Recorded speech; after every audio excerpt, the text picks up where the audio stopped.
Now today in the battle arena, well, we've got Godzilla versus Godzilla versus Godzilla. Let me be a little more specific. Godzilla from the 2014 movie going up against Godzilla from King of the Monsters versus Godzilla from Godzilla versus Kong. So who's coming out on top here? Well, today, that's what we're going to find out.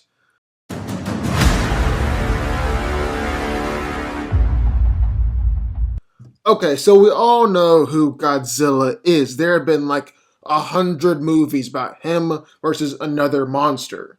But he is the king of the monsters, the strongest titan out there. That's who he is. The real question, though, is what can he do? Well, in 2014, Godzilla managed to create tsunamis just by walking out of the water. He walked straight through the Golden Gate Bridge, walked right through other buildings, too. He's able to fight against both Mutos at the same time, chucking them around just by biting into their bodies with his big old mouth. He overpowered and pushed the female Muto through skyscrapers, where before that, she was clawing through mountains. Then even his tail is real powerful.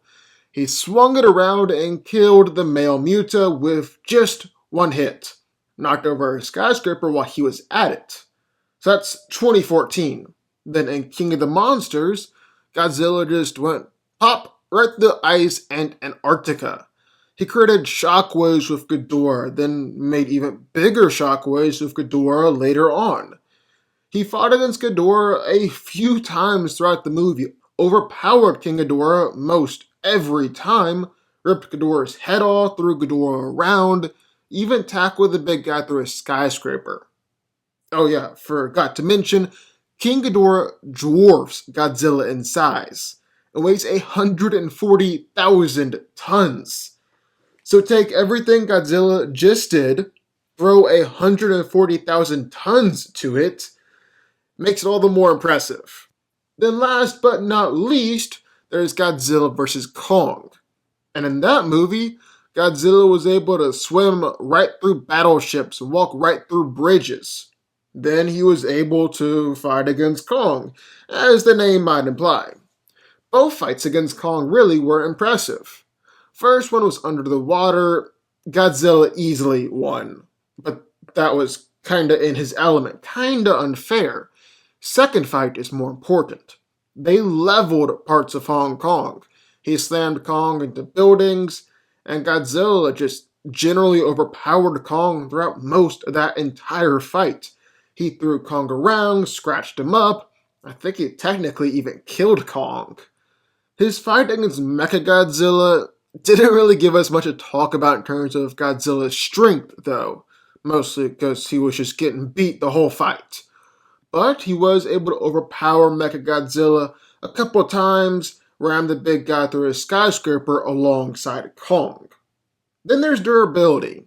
In 2014, we saw him survive the Castle Bravo nuke, one of the largest nukes in American history, even though we technically saw him survive it in like the 1950s, not 2014. But from there, well, it kinda goes downhill for the big guy.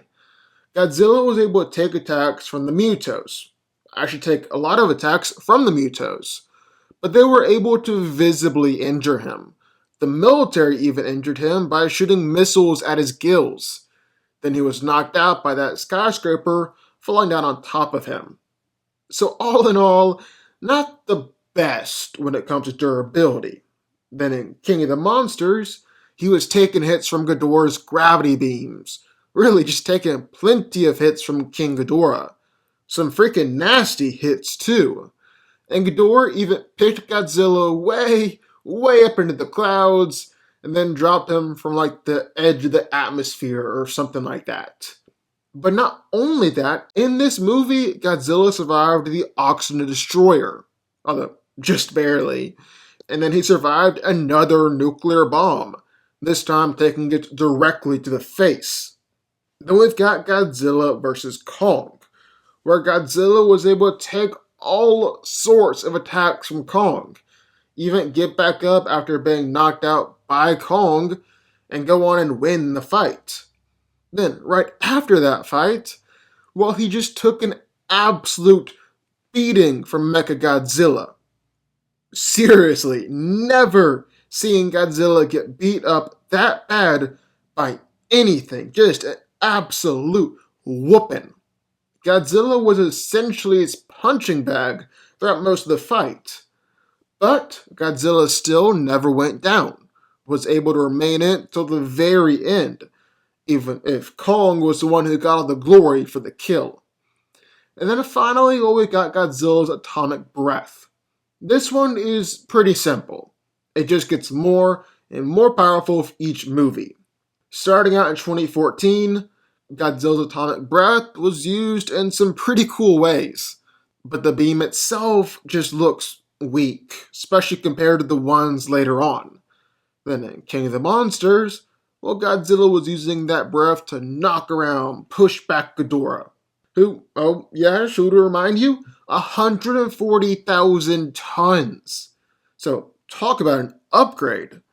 Then Godzilla vs. Kong, even though Godzilla's breath was outmatched by mechagodzilla's in that fight, he was using it to drill down to the center of the earth, which honestly I can't even really wrap my head around. That's gotta be the most impressive for sure. Okay, so that's who our fighters are. That's what they're capable of. Now, who's coming out on top? Well, I think it's safe to say that 2014 is coming in last. Now, you can't really fault him for how he did against the Mutos. These guys are like the Godzilla killers. They're Godzilla's arch rivals. They've been killing his species for centuries. But still, he's got the weakest atomic breath. He's getting knocked over by skyscrapers falling on top of him. And his strength against the Mutos is about the same as going up against Ghidorah and Kong. If not, maybe even a little worse. So yeah, 2014 is the weakest Godzilla. Now it's King of the Monsters versus Godzilla vs. Kong. And I think King of the Monsters is more impressive. Godzilla was consistently able to overpower King Ghidorah in most of their fights, even though Ghidorah was larger and weighed more than Godzilla.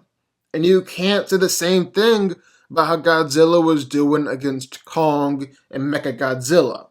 Wasn't overpowering either of them to the same extent.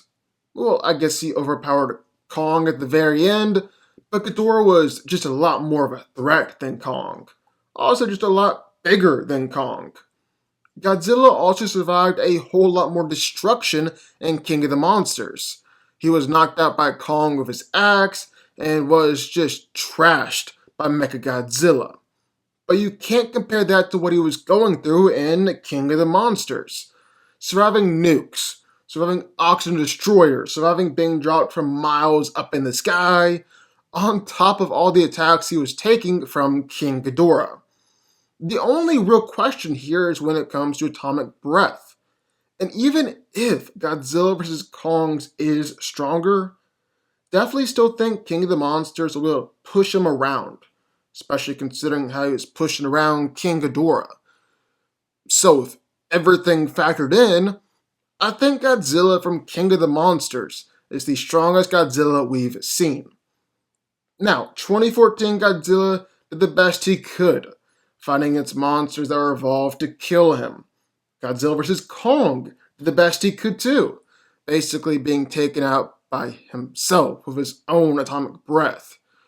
But King of the Monsters did better than both of them, and went up against a bigger threat all by himself. So yeah, gonna say King of the Monsters wins. Godzilla wins. But what do y'all think? I would love to hear your thoughts. Who do you think wins this fight? Godzilla or Godzilla or Godzilla?